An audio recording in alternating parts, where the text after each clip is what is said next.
Bye everyone. Bye. Bye. Evening everybody.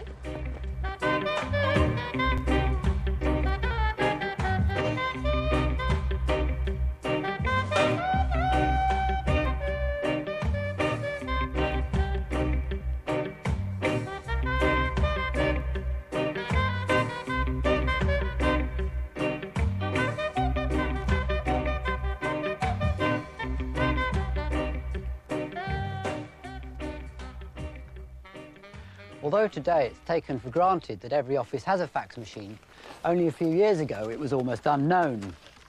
Its recent appearance has made it a wonder of the age, and there is something quite magical about the way it converts a bit of paper into a stream of odd warbling noises and then reassembles it all at the receiving end. But although it seems quite magical, the basic way it works is actually surprisingly simple.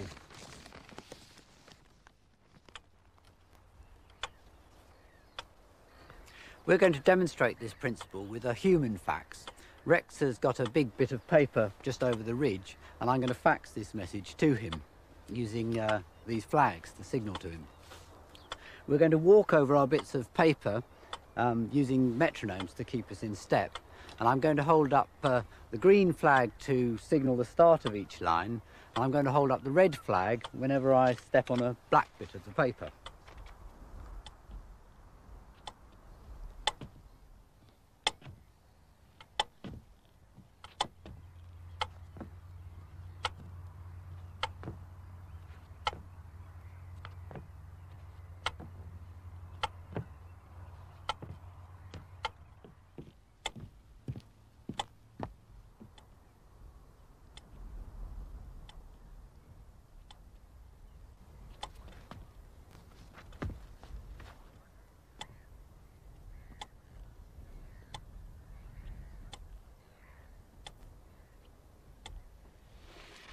What's happening inside a real fax machine is surprisingly similar.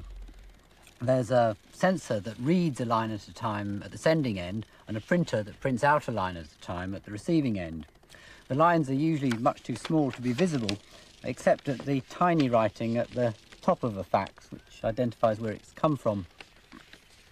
Of course, there's a mass of electronics underneath that converts the lines to sounds that can travel over the telephone. But the basic idea is exactly the same as our human fax. It's so simple, it was first patented 150 years ago, long before the era of electronics, and over 30 years before the invention of the phone.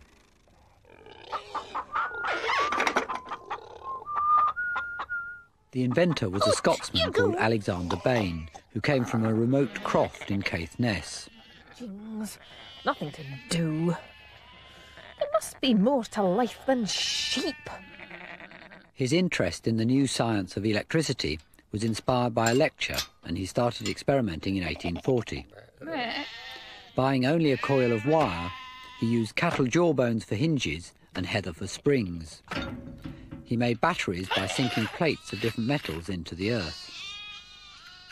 I'll teach you about the inner workings of the clock, young Bain. During his apprenticeship, he invented the first electric clock. What have you done? Look, sir, the first electric clock. That's hideous. Go away. There's no place for me here. I shall go to London. Aye, and I'll invent the first fax machine. Bain's fax machine was inspired by an earlier discovery that paper soaked in potassium ferrocyanide turns black when electricity is passed through it. So if I put it on this metal plate and move a nail across it, it should change colour when I complete the circuit. Bain had the idea of using this paper to receive messages assembled out of printer's type. So if Rex, with a bit of help from Percy, moves his nail across the raised part of a bit of type, while I move my nail across the paper, we should be able to send the message in a series of lines, just like we did with the human fax. Of course, this time the message is being sent by pulses of electricity, so it can be sent like Morse code along telegraph lines. Bain fixed the nails at the sending and receiving ends to the pendulums of his electric clocks. This kept them in sync, however far apart they were. However, having patented the idea in 1843, he never developed it. The oldest existing fax machines are in the Musée National des Techniques in Paris. These magnificent contraptions, called pantelegraphs, were built by a French engineer called Abbé Caselli in about 1860. They're the same idea as Bain's machine, but Caselli had perfected them, and these actually ran the world's first commercial fax service between Paris and Lyon. The message to be sent was wrapped on one of these curved plates. Instead of Bain's raised type, it was engraved out of very thin sheets of copper. These machines don't work anymore, but there would have been a stylus in here, the equivalent of our nail, to make the contact, and it was moved across the message by this large pendulum, attracted from side to side by the large electromagnets.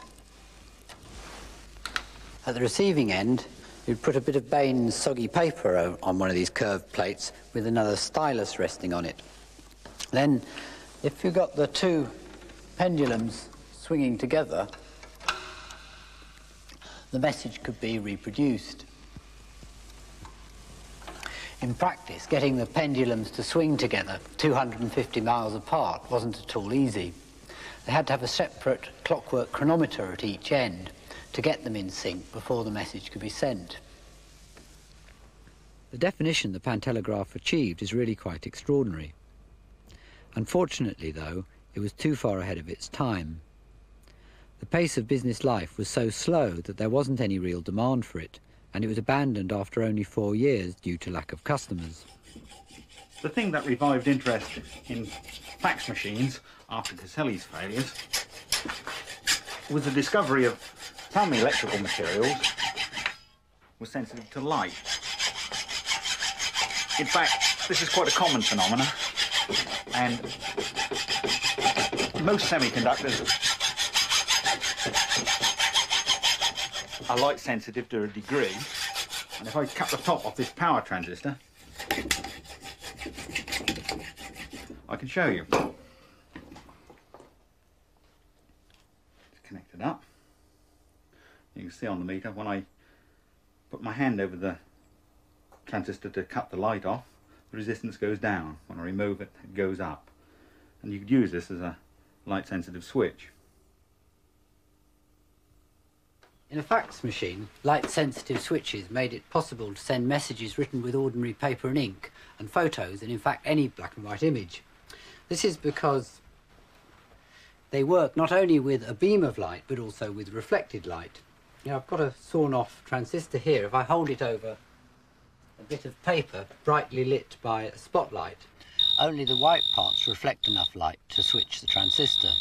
This is basically how a modern fax machine reads an image. The paper is focused onto this brightly lit slot, and a line at a time is focused through this lens at the back and onto the read head. I don't think it likes me fiddling with it. Inside there, 1,728 tiny sensors, basically miniature versions of my sawn-off transistor. This is the earliest existing photo sent by fax in 1906. By the 1920s, fax had become a standard way of sending newspaper photos. Speed, the life's blood of a newspaper. Speed, speed, speed. Train, telegraph, airplane, telephone, and radio. Get the story, get it to the paper, get the paper on the street.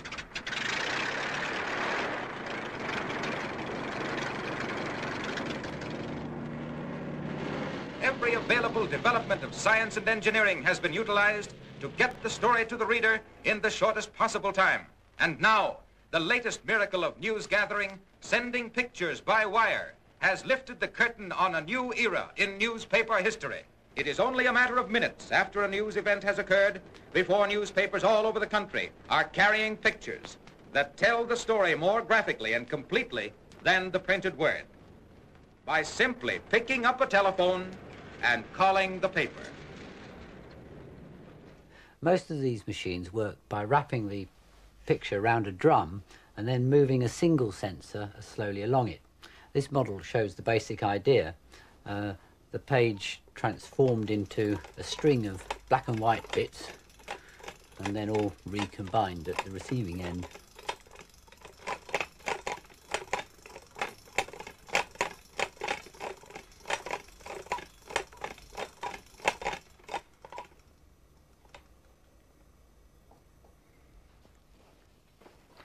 Rex and I have had a go at sending a fax like this using our lathes.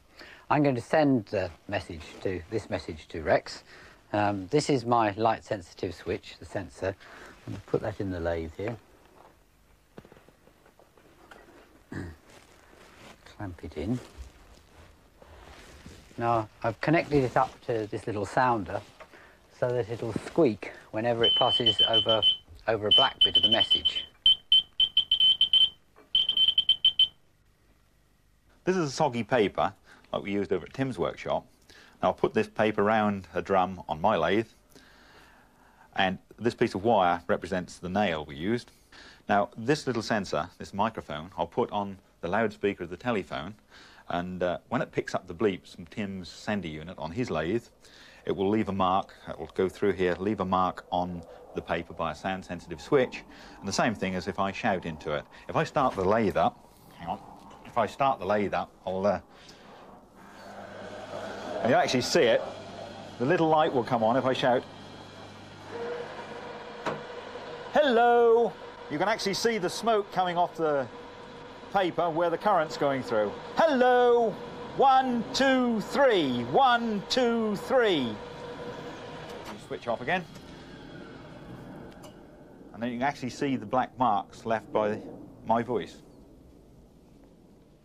Anything coming through yet, Tim? Tim? Can you hear me, Tim? Yeah, I can hear you. Can you send me a sync pulse through? Yeah, I just have to tape the thing to the phone. Okay. So with the microphone and my sounder connected to the handsets of our phones, we should be able to fax the message. Okay, I'll tape mine on. Okay. I'll just tape that on the edge of the speaker. Right, get the lathe going. The only thing is, first I just have to send a pulse once a revolution, because Rex has got to get his lathe going at exactly the same speed as mine. Can you hear the pulse? Right, Tim, we got sync. Can you hear me? Okay.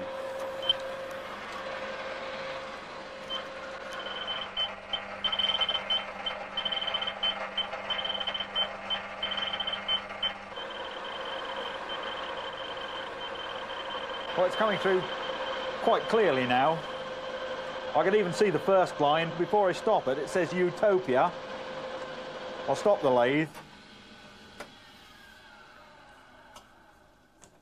Ah, yes, the first line is, yes, it's Utopia, and the second line is services, but it's very wobbly.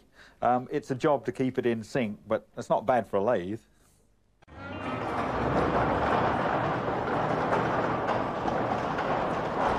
This is the Met station at Hemsby, where they send up hydrogen balloons with cheap disposable instruments attached to record weather conditions in the upper atmosphere.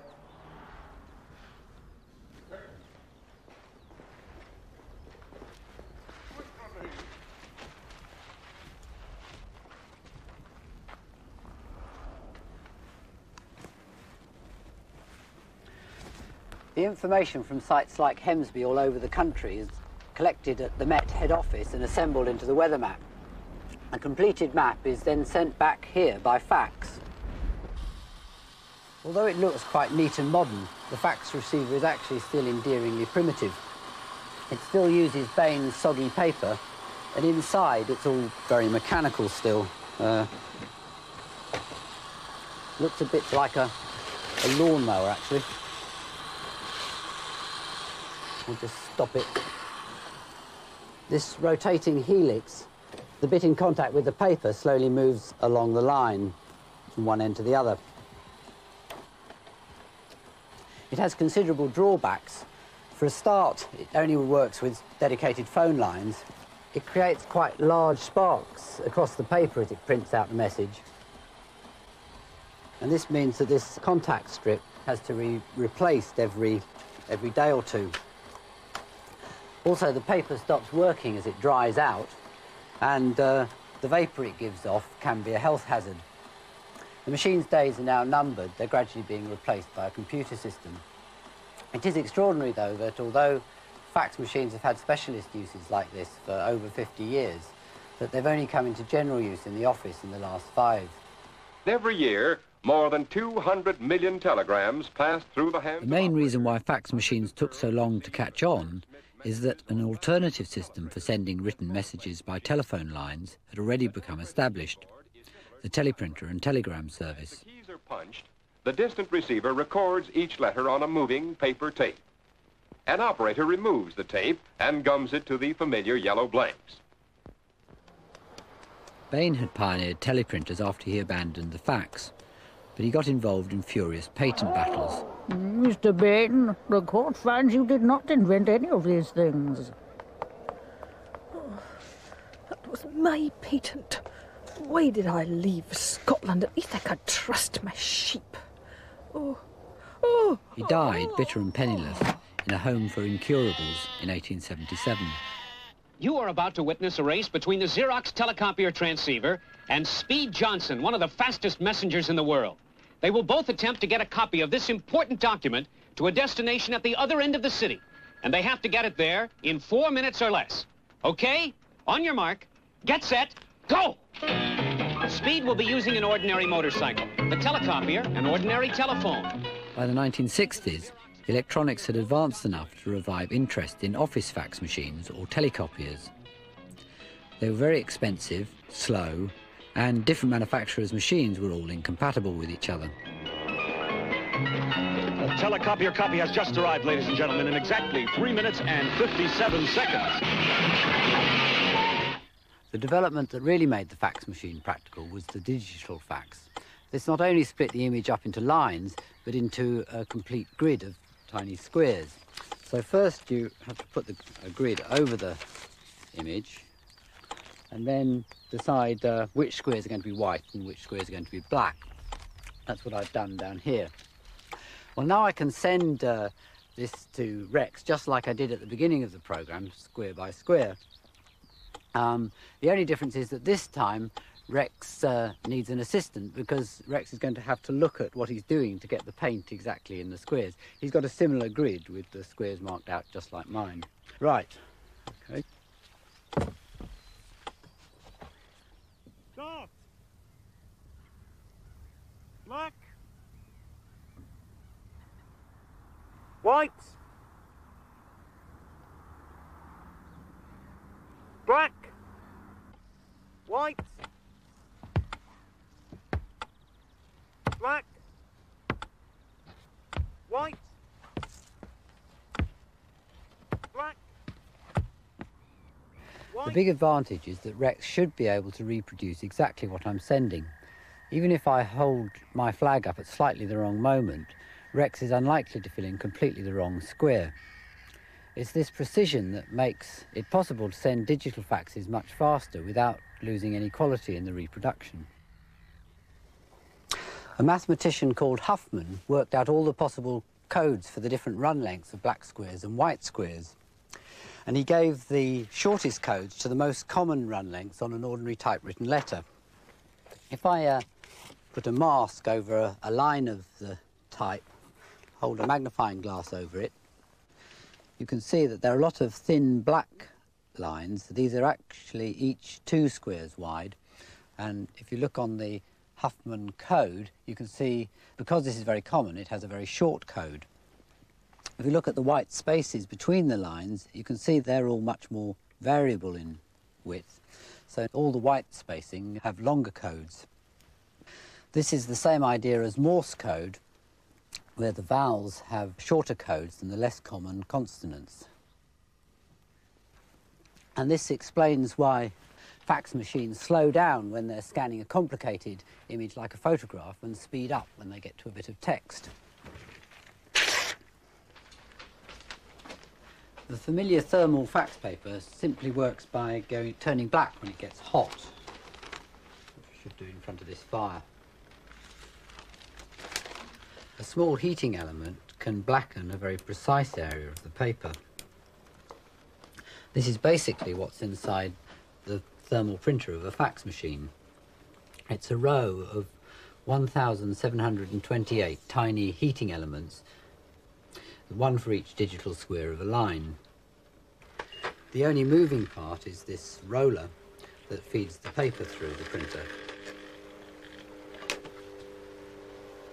This simplicity not only makes the machine very cheap, it also makes it extremely reliable. The electronics in a fax machine are complicated not only because of all the digital coding, but also because the machines have to talk to each other to start the message going.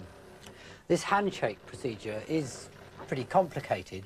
Telecom research have lent us a fax analyzer to show what's going on, but the process is actually quite closely analogous to starting a telephone conversation.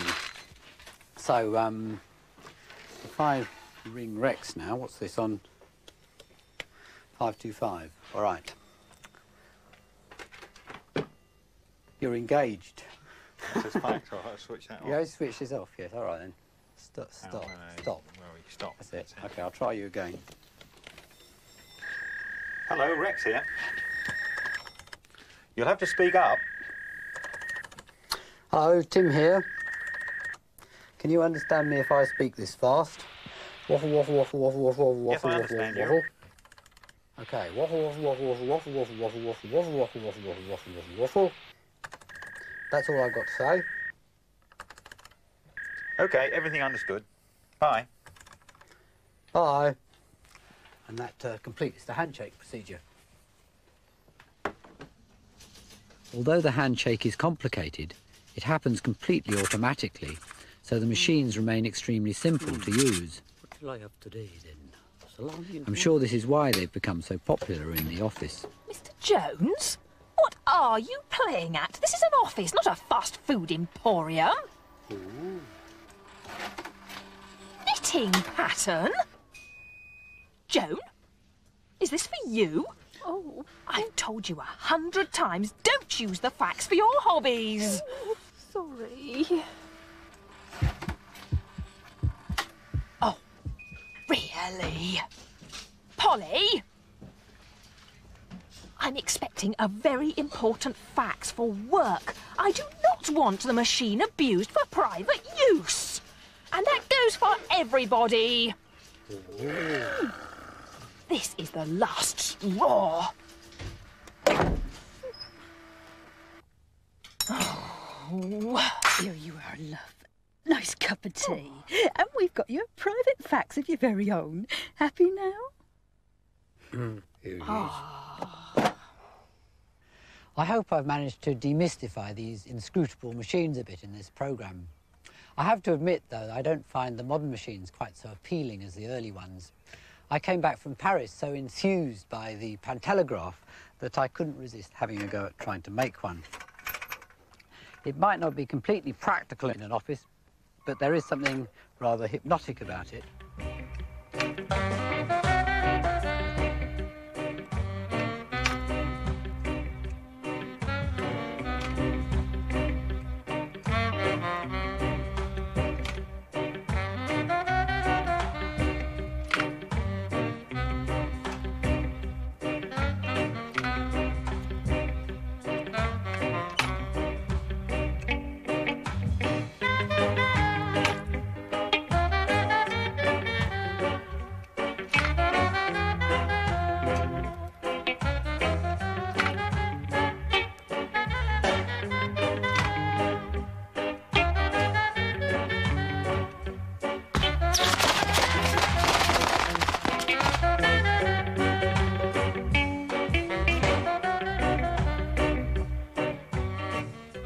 The fax machine was the first episode of the third series. This series, I managed to persuade them to send me to America for a research trip, which was quite epic. We're mainly looking at archive, but IBM had a museum north of New York somewhere, had an extraordinary computer, old computer from the CIA, which had a system of cassette tapes that moved around on a whole sort of railway system. Ampex was extraordinary. They preserved some of the original tape recorders that they got. Ampex had originally got its funding from Bing Crosby, who wanted to preserve his voice. Anyway, the Ampex Museum still has some of these recordings and the original players, and the quality is just extraordinary. Bing's voice filling the whole museum. There were various things like that. Also going to Rochester and being met at the airport in a stretch car, the only time I've ever driven in one. But they were very kind. They have a wonderful film archive, so the clip in the fax machine of the race between the courier and the fax machine, that was from the Xerox archive.